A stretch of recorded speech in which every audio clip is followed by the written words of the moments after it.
L'any 1917 van plantar la primera llavor per distribuir i produir energia pels veïns de Caldes. Els més de 90 anys de feina ben feta i la confiança de tots vosaltres ens han fet créixer forts per poder continuar subministrant l'energia a tu i a tots els teus. L'Electra, arrelats a Caldes.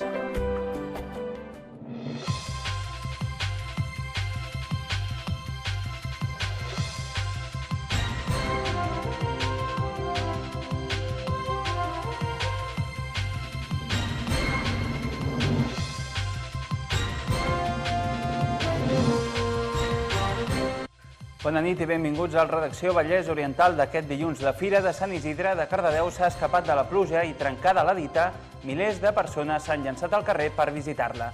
Després dels titulars entrem en la crònica d'aquesta i d'altres activitats d'aquest cap de setmana.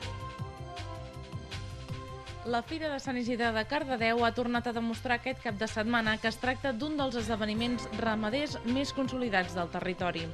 La gran afluència de gent ho corrobora i demostra que el certamen serveix per potenciar el poble. Una delegació de Nicaragua visita el model termal de Caldes de Montbui per importar l'esquema turístic als seus municipis. D'altra banda, la Vila Vallesana acull una reunió del Consorci de Viles Termals per desenvolupar les TIC als balnearis. La cultura de dibuixos animats japonesa arriba a Granollers amb la jornada Sakura Addiction. El manga, les sèries i pel·lícules, els videojocs i la música són els protagonistes de l'esdeveniment, organitzat per l'entitat Famiglia Folgore. Al voltant de 250 joves seguidors de la tendència s'hi han acostat.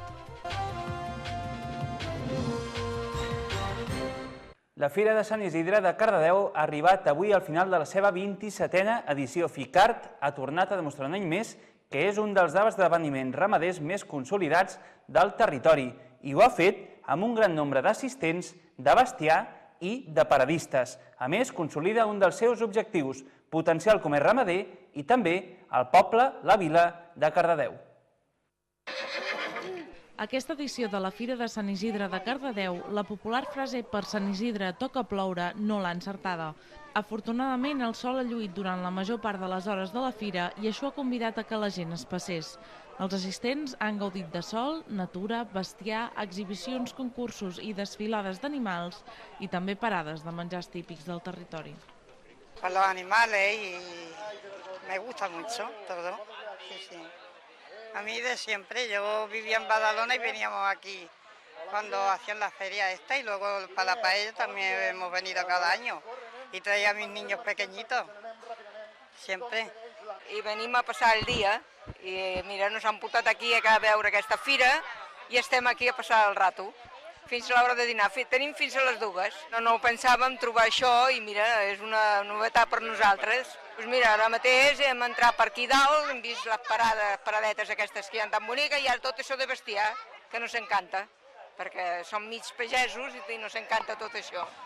Un any més, la ramaderia, l'agricultura i el comerç han estat els principals actors de Ficart, un esdeveniment organitzat per l'Associació Firal de Sant Isidre en col·laboració amb l'Ajuntament de Cardedeu. En el recinte s'ha pogut veure bestiar boví i equí que aquest any comptaven amb una instal·lació millorada gràcies a la feina de la brigada municipal. També hi ha hagut concursos de doma clàssica d'iniciació o la borricada i activitats consolidades com la mostra gastronòmica, la gimcana de tractors, la desfilada de gossos o el concurs mundial de menjadors de borregos. Tot plegat emmarcat en un paratge excepcional, als parcs de Pompeu Fabra i dels Pinatons. Es celebra al costat de la riera de Vallforners.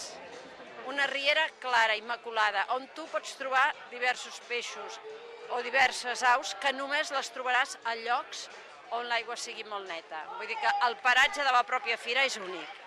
Acompanyat de l'alcaldessa de la vila, el secretari d'Unió Democràtica de Catalunya i diputat al Parlament, Josep Maria Pelegrí, va passejar per Ficart, una visita que acostuma a fer cada any per donar suport al consistori. Pelegrí ha destacat la vitalitat de Cardedeu i ha dit que s'ha de potenciar fires d'aquesta mena perquè ajuden a superar els moments de crisi econòmica. El que demostra és la vitalitat de Cardedeu, no?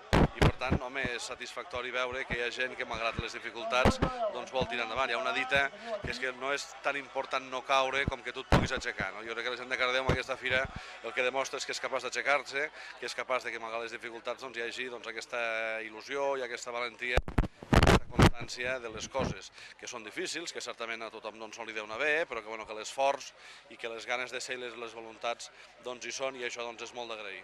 De fet, un dels objectius de Ficart és potenciar les relacions comercials i treballar i enfortir els productes propis. I és que, segons diu, la sostenibilitat passa per treballar a prop de casa. Per això, part de l'espai ha estat dedicat a més d'un centenar d'expositors de comerços de la comarca i d'arreu dels països catalans que oferien els seus productes i serveis a tots els públics. Un exemple d'aquest comerç de proximitat és la mostra gastronòmica que se centra en els productes i els cuiners del territori i a la que també es va dedicar una bona part de l'espai. Així doncs, la fira és una manera de promocionar el poble de Cardedeu.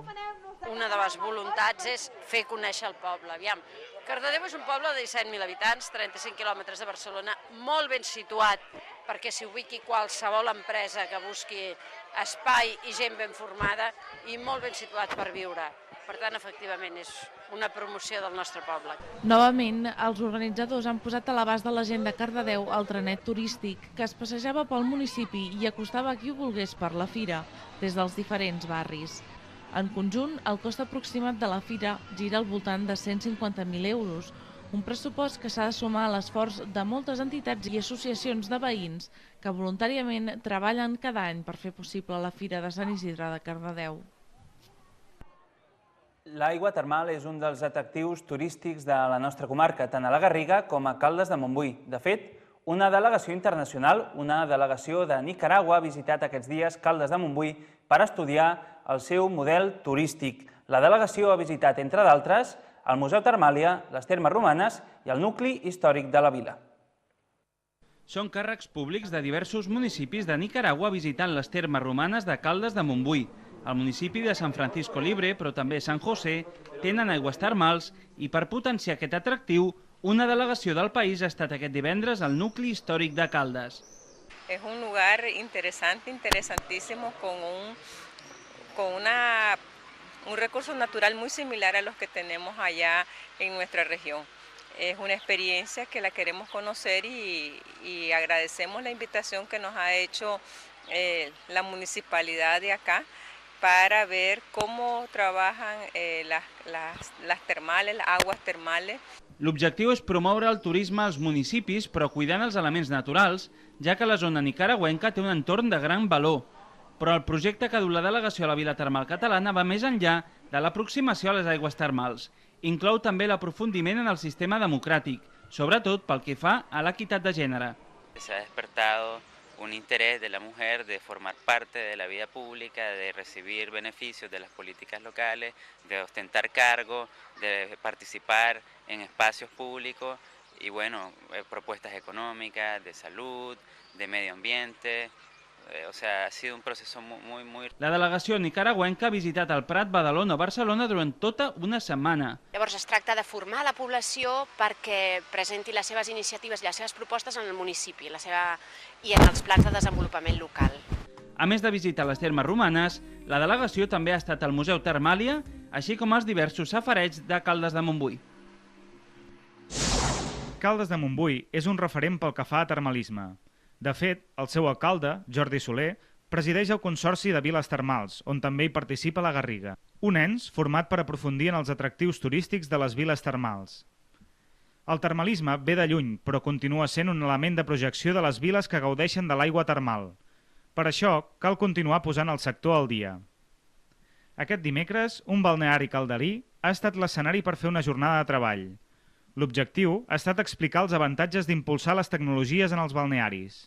Avui en dia és imprescindible comptar amb aquestes eines si es vol tenir una empresa competitiva i posada al dia. La idea bàsica és la següent. Promocionant el negoci a internet de forma àgil, moderna i participativa, els balnearis seran més competitius. La crisi actual dificulta l'avanç d'una activitat que, a més, segons Armengol, necessita molt personal i capital per millorar. I és que no són el mateix els espais de benestar que els d'aigua termal. moment que estem, evidentment, de garantir un benestar i que l'edat promig de la població augmenta, jo crec que és molt important apostar per aquest concepte com un canal vertebrador de les atencions, sobretot en medicina preventiva, que és el que fa la nostra diferència. L'associació té 17 balnearis, 5 d'ells del Vallès Oriental, mentre que el Consorci inclou més d'una desena de viles catalanes. La jornada ha estat organitzada per Pimestic i l'Associació Balneària. L'objectiu és promocionar l'aplicació de les tecnologies per situar els balnearis catalans en l'èlit dels circuits termals europeus.